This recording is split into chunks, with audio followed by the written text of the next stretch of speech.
ರಾಸಾಯನಿಕ ಕ್ರಿಯೆಗಳು ಮತ್ತು ಸಮೀಕರಣಗಳು ಈ ಒಂದು ಪಾಠದ LBA ಪ್ರಶ್ನೆಗಳು 2 ಅಂಕದ ಪ್ರಶ್ನೆಗಳನ್ನು ಈ ಒಂದು ವಿಡಿಯೋದಲ್ಲಿ ನಾವು ನೋಡೋಣ. ಮೊದಲನೇ ಪ್ರಶ್ನೆ, ರಾಸಾಯನಿಕ ಕ್ರಿಯೆ ನಡೆದಿದೆ ಎಂದು ನಿರ್ಧರಿಸಲು ಸಹಾಯ ಮಾಡುವ ವೀಕ್ಷಣೆಗಳು ಯಾವುವು?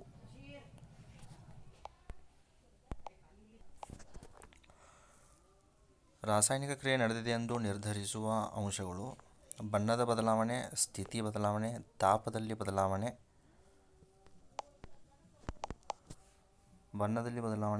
ತಾಪದಲ್ಲಿ ಬದಲಾವಣೆ, ಸ್ಥಿತಿಯಲ್ಲಿ ಬದಲಾವಣೆ ಮತ್ತು ಅನಿಲದ ಬಿಡುಗಡೆ.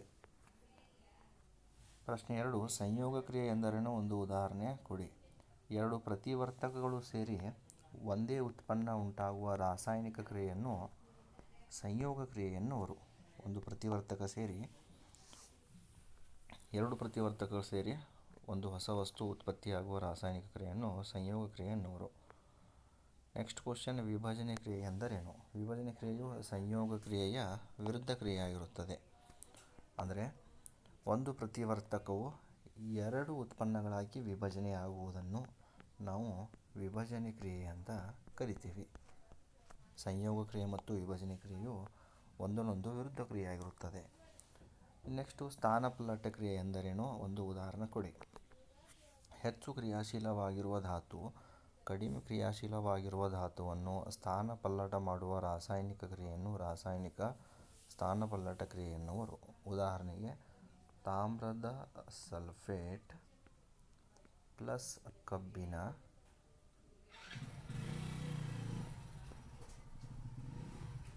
ಕಬ್ಬಿಣದ ಸಲ್ಫೇಟ್ ಪ್ಲಸ್ ತಾಮ್ರ.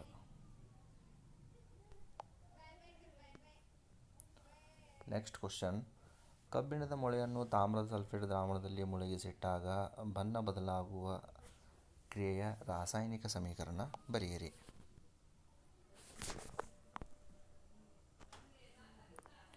ಅದೇ ನೋಡಿ ಸರ್, ಇದು ಸ್ಥಾನಪಲ್ಲಟ ಕ್ರಿಯೆ ಮತ್ತು ಕಬ್ಬಿಣದ ಮೊಳೆ ತಾಮ್ರ ಸಲ್ಫೇಟ್ ದ್ರಾವಣದಲ್ಲಿ ಮುಳುಗಿಸಿಟ್ಟಾಗ ಬಣ್ಣ ಬದಲಾವಣೆ ಆಗುವುದು ಹೇಗೆ? ಈ ಕ್ರಿಯೆಯ ರಾಸಾಯನಿಕ ಸಮೀಕರಣ ಬರೆಯಿರಿ.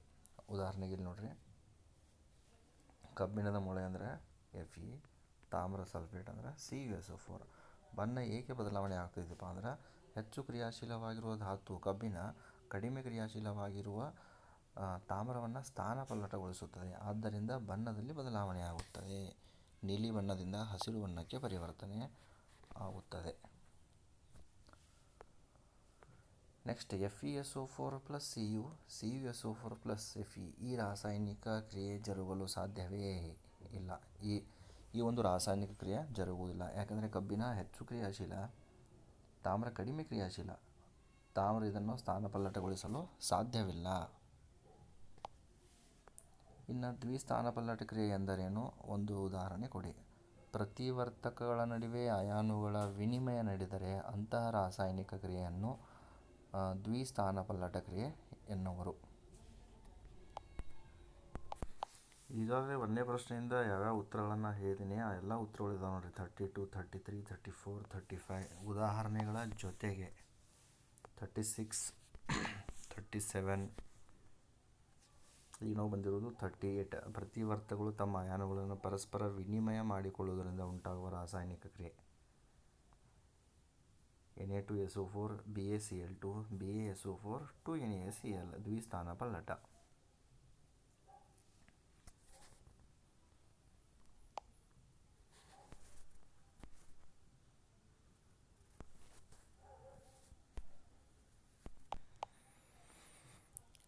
ನೆಕ್ಸ್ಟ್ ಕ್ವಶನ್,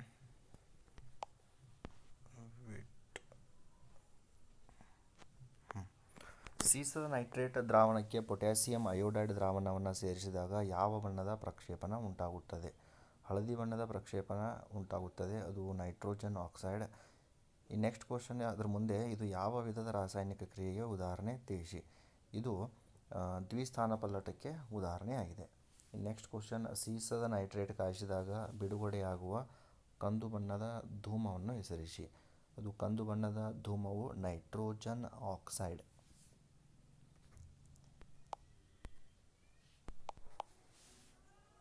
ಇಲ್ಲಿದೆ ನೋಡಿ ಉತ್ತರ, ನೈಟ್ರೋಜನ್ ಆಕ್ಸೈಡ್.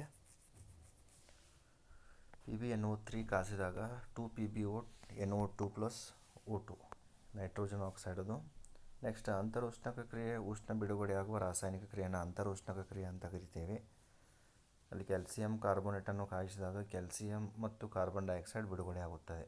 ಉಷ್ಣ ಬಿಡುಗಡೆಯಾಗುವ ರಾಸಾಯನಿಕ ಕ್ರಿಯೆಯನ್ನು ಅಂತರೋಷ್ಣಕ ಕ್ರಿಯೆ ಎಂದು ಕರೆಯುತ್ತೇವೆ. ಬಹಿರೋಷ್ಣಕ ಕ್ರಿಯೆ ಉಷ್ಣವನ್ನು ಹೀರಿಕೊಳ್ಳುವ ರಾಸಾಯನಿಕ ಕ್ರಿಯೆಯನ್ನು ಬಹಿರೋಷ್ಣಕ ಕ್ರಿಯೆ ಅಂತ ಕರಿತೇವೆ. ಇದೊಂದು ಸ್ವಲ್ಪ ವ್ಯತ್ಯಾಸ ಆಗಿದೆ ನೋಡಿದ್ರೆ, ಮಿಸ್ಪ್ರಿಂಟ್ ಆಗಿದೆ, ಇದು ತಪ್ಪು ಮಿಸ್ಪ್ರಿಂಟ್ ಆಗಿದೆ. ಅದು ಇಲ್ಲೇನಾಗಬೇಕು, ಅಂತರೋಷ್ಣಕ ಕ್ರಿಯೆ ಅಂದರೆ ಉಷ್ಣವನ್ನು ಹೀರಿಕೊಳ್ಳುವ ರಾಸಾಯನಿಕ ಕ್ರಿಯೆ, ಅದು ಅಂತರೋಷ್ಣಕ. ಇದು ಸರಿಯಾಗಿದೆ. ಕ್ಯಾಲ್ಸಿಯಂ ಕಾರ್ಬೋನೇಟನ್ನು ಕಾಯಿಸಿದಾಗ ಕ್ಯಾಲ್ಸಿಯಂ ಆಕ್ಸೈಡ್ ಮತ್ತು ಕಾರ್ಬನ್ ಡೈಆಕ್ಸೈಡ್ ಬಿಡುಗಡೆಯಾಗುತ್ತದೆ. ಇನ್ನು ಬಹಿರೋಷ್ಣಕ ಕ್ರಿಯೆ ಅಂದರೆ ಉಷ್ಣವನ್ನು ಬಿಡುಗಡೆ ಮಾಡುವ ರಾಸಾಯನಿಕ ಕ್ರಿಯೆ.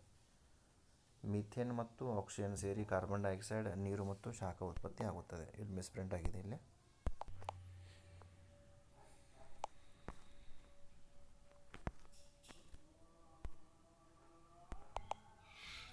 ನೆಕ್ಸ್ಟ್ ಕ್ವಶನ್ ನೋಡಿ, ಅಂತರೋಷ್ಣಕ ಬಹಿರೋಷ್ಣಕ ಕ್ರಿಯೆ ಈಗಾಗಲೇ ನೋಡಿದ್ವಿ ನಾವು. ಅಂತರೋಷ್ಣಕ ಅಂದರೆ ಉಷ್ಣವನ್ನು ಹೀರಿಕೊಳ್ಳುವ ರಾಸಾಯನಿಕ ಕ್ರಿಯೆ, ಬಹಿರೋಷ್ಣಕ ಅಂದರೆ ಉಷ್ಣವನ್ನು ಬಿಡುಗಡೆ ಮಾಡುವ ರಾಸಾಯನಿಕ ಕ್ರಿಯೆ. ನೆಕ್ಸ್ಟ್ ಕ್ಯಾಲ್ಸಿಯಂ ಕಾರ್ಬೋನೇಟನ್ನು ಕಾಯಿಸಿದಾಗ ಕ್ಯಾಲ್ಸಿಯಂ ಆಕ್ಸೈಡ್ ಮತ್ತು ಕಾರ್ಬನ್ ಡೈಆಕ್ಸೈಡ್ ಉತ್ಪತ್ತಿಯಾಗುತ್ತದೆ. ಕ್ಯಾಲ್ಸಿಯಂ ಕಾರ್ಬೋನೇಟ್ ಅಂದರೆ CaCO3, ಕ್ಯಾಲ್ಸಿಯಂ ಆಕ್ಸೈಡ್ ಅಂದರೆ CaO ಪ್ಲಸ್ ಕಾರ್ಬನ್ ಡೈಆಕ್ಸೈಡ್ ಅಂದರೆ CO2 ಉತ್ಪತ್ತಿಯಾಗುತ್ತದೆ. ಈ ಕ್ರಿಯೆಗೆ ಸರಿದೂಗಿಸಿದ ರಾಸಾಯನಿಕ ಸಮೀಕರಣವನ್ನು ಬರೆಯಿರಿ ಮತ್ತು ಈ ರಾಸಾಯನಿಕ ಕ್ರಿಯೆಯ ವಿಧವನ್ನು ತಿಳಿಸಿರಿ. ಈಗಾಗಲೇ ನಾನು ರಾಸಾಯನಿಕ ಸಮೀಕರಣದಲ್ಲಿ ಬರೆದಿದ್ದೀನಿ. ಇದು ಯಾವ ರಾಸಾಯನಿಕ ಕ್ರಿಯೆಯ ವಿಧ ಅಂತ ಕೇಳಿದರೆ ಅದು ಅಂತರೋಷ್ಣಕ ಕ್ರಿಯೆಗೆ ಉದಾಹರಣೆ. ನೆಕ್ಸ್ಟ್ ಕ್ವಶನ್, ರೆಡಾಕ್ಸ್ ಕ್ರಿಯೆ ಎಂದರೇನು, ಉದಾಹರಣೆ ಕೊಡಿ. ರೆಡಾಕ್ಸ್ ಕ್ರಿಯೆ ಅಂದರೆ ಅಂತರೋಷ್ಣಕ ಮತ್ತು ಬಹಿರೋಷ್ಣಕ ಕ್ರಿಯೆಗಳೆರಡೂ ನಡೆಯುವಂಥ ರಾಸಾಯನಿಕ ಕ್ರಿಯೆಯನ್ನು ಅಂತರೋಷ್ಣಕ, ಇದು ರೆಡಾಕ್ಸ್ ಕ್ರಿಯೆ ಅಂತ ಕರಿತೀವಿ. ನೆಕ್ಸ್ಟ್ ಸೋಡಿಯಂ ಸಲ್ಫೇಟ್ ದ್ರಾವಣ, sodium sulphate Na2SO4 plus barium chloride ದ್ರಾವಣ BaCl2, ಬೇರಿಯಂ ಕ್ಲೋರೈಡ್ ದ್ರಾವಣಗಳ ನಡುವೆ ಜರುಗುವ ರಾಸಾಯನಿಕ ಕ್ರಿಯೆಯನ್ನು ದ್ವಿಸ್ಥಾನಪಲ್ಲಟ ಕ್ರಿಯೆ ಎನ್ನುವರು. ಏಕೆಂದರೆ ಪ್ರತಿವರ್ತಕಗಳ ನಡುವೆ ಅಯಾನುಗಳ ವಿನಿಮಯ ಆಗೋದರಿಂದ ಇದನ್ನು ದ್ವಿಸ್ಥಾನಪಲ್ಲಟ ಕ್ರಿಯೆ ಅಂತ ಕರಿತೀವಿ. ಈ ಕ್ರಿಯೆಯ ಸರಿದೂಗಿದ ರಾಸಾಯನಿಕ ಸಮೀಕರಣ ಬರೆಯಿರಿ. Sodium sulphate Na2SO4, barium chloride BaCl2,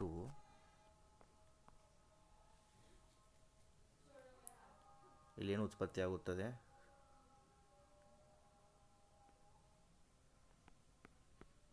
NaCl plus BaCl2. ಇದು ರಾಸಾಯನಿಕ ಕ್ರಿಯೆ. ಸುಣ್ಣದ ಕಲ್ಲಿನಿಂದ ಸುಟ್ಟ ಸುಣ್ಣವನ್ನು ಪಡೆಯುವ ರಾಸಾಯನಿಕ ಕ್ರಿಯೆ ಯಾವುದು? ಈ ಕ್ರಿಯೆಯ ರಾಸಾಯನಿಕ ಸಮೀಕರಣವನ್ನು ಬರೆಯಿರಿ. ಇದೇ ಅದು ಕ್ಯಾಲ್ಸಿಯಂ ಕಾರ್ಬೋನೇಟ್ ಪ್ಲಸ್ ಇದನ್ನು ಕಾಯಿಸಿದಾಗ calcium oxide plus carbon dioxide ಉತ್ಪತ್ತಿಯಾಗುತ್ತದೆ. ಸಂಕ್ಷಾರಣ ಕ್ರಿಯೆಯನ್ನು ತಡೆಗಟ್ಟುವುದು ಅಂದರೆ ಕಬ್ಬಿಣ ತುಕ್ಕು ಹಿಡಿಯುವುದನ್ನು ತಡೆಗಟ್ಟುವ ಕ್ರಮಗಳು ತಿಳಿಸಿ. ಸಂಕ್ಷಾರಣವನ್ನು ತಡೆಗಟ್ಟುವ ಕ್ರಿಯೆಗಳು ಬಣ್ಣ ಹಚ್ಚುವುದು, ಗ್ರೀಸ್ ಹಚ್ಚುವುದು, ಆ್ಯನೋಡೀಕರಣ, ಗ್ಯಾಲ್ವನೀಕರಣ, ಎಣ್ಣೆ ಸವರುವುದು, ಇವು ಸಂಕ್ಷಾರಣವನ್ನು ತಡೆಗಟ್ಟುವ ಕ್ರಮಗಳು. ನೆಕ್ಸ್ಟ್ ಕ್ವಶನ್, ಹೊಳಪುಳ್ಳ ಕಂದು ಬಣ್ಣದ X ಧಾತು ಗಾಳಿಯಲ್ಲಿ ಕಾಸಿದಾಗ ಅದು ಕಪ್ಪು ಬಣ್ಣಕ್ಕೆ ತಿರುಗುತ್ತದೆ. X ಧಾತು ಯಾವುದು? ಅದು ಕ್ಯಾಲ್ಸಿಯಂ ಆಕ್ಸೈಡ್. ಅದನ್ನು ಉರಿಸಿದಾಗ ಉಂಟಾದ ಕಪ್ಪು ಬಣ್ಣದ ವಸ್ತುವನ್ನು ಹೆಸರಿಸಿ. ಹೊಳಪುಳ್ಳ ಕಂದು ಬಣ್ಣದ X ಧಾತು ಅಂದರೆ ಅದು ತಾಮ್ರ. ಕಾಯಿಸಿದಾಗ ಕಪ್ಪು ಬಣ್ಣಕ್ಕೆ ತಿರುಗುವುದು ತಾಮ್ರದ ಆಕ್ಸೈಡ್. ತಾಮ್ರದ ಮತ್ತು X ಎಂಬ ವಸ್ತುವಿನ ಪ್ರತಿವರ್ತನೆಯನ್ನು ಕೆಳಗಿನ ಸಮೀಕರಣಗಳಲ್ಲಿ ನೀಡಲಾಗಿದೆ. ಇಲ್ಲಿ Fe ಮತ್ತು Agಗಳಲ್ಲಿ ಯಾವುದು X ಧಾತುವನ್ನು ಪ್ರತಿನಿಧಿಸುತ್ತದೆ? ನಿಮ್ಮ ಉತ್ತರವನ್ನು ಸಮರ್ಥಿಸಿ. ಇಲ್ಲಿ ಕಬ್ಬಿಣ ಪ್ರತಿನಿಧಿಸುತ್ತದೆ ಮತ್ತು Y ಪ್ರತಿನಿಧಿಸುವ ಸಂಯುಕ್ತದ ಅಣುಸೂತ್ರವನ್ನು ಬರೆಯಿರಿ. ಇಲ್ಲಿ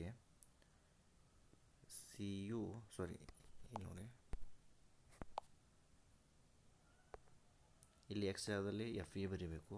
ಇಲ್ಲಿ Y ಜಾಗದಲ್ಲಿ FeSO4. ಹೆಚ್ಚು ಕ್ರಿಯಾಶೀಲವಾಗಿರೋ ಧಾತು ಕಡಿಮೆ ಕ್ರಿಯಾಶೀಲವಾಗಿರುವ ಧಾತುವನ್ನು ಸ್ಥಾನಪಲ್ಲಟ ಮಾಡುತ್ತದೆ. ಇನ್ನು ಮುಂದಕ್ಕೆ ನೀರಿನ ವಿದ್ಯುತ್ ವಿಭಜನೆ ಕ್ರಿಯೆ ಚಿತ್ರ ಬರೆಯಿರಿ ಮತ್ತು ಎಲ್ಲ ಭಾಗಗಳನ್ನು ಗುರುತಿಸಿ. ನೀರಿನ ವಿದ್ಯುತ್ ವಿಭಜನೆ ಚಿತ್ರ ತೆಗೆದು ಭಾಗಗಳನ್ನು ಗುರುತಿಸಬೇಕು. ಎಲೆಕ್ಟ್ರೋಡ್ ಆಗಿರ್ಬೋದು, ಮಗ್ ಆಗಿರ್ಬೋದು, ಸ್ವಿಚ್, ನೀರು, hydrogen, oxygen, anode, cathode, 6 volt battery ಇವನ್ನೆಲ್ಲ ಗುರುತಿಸಬೇಕು. ಇದಿಷ್ಟು ವಿದ್ಯಾರ್ಥಿಗಳೇ 1ನೇ ಪಾಠದ 2 ಅಂಕದ ಪ್ರಶ್ನೆಗಳು, ರಾಸಾಯನಿಕ ಕ್ರಿಯೆಗಳು ಮತ್ತು ಸಮೀಕರಣಗಳು. ಈ ಒಂದು ವಿಡಿಯೋ ಇಷ್ಟವಾದಲ್ಲಿ ಲೈಕ್ ಮಾಡಿ, ಶೇರ್ ಮಾಡಿ ಮತ್ತು ನಮ್ಮ ಚಾನಲ್ನ ಸಬ್ಸ್ಕ್ರೈಬ್ ಮಾಡಿ.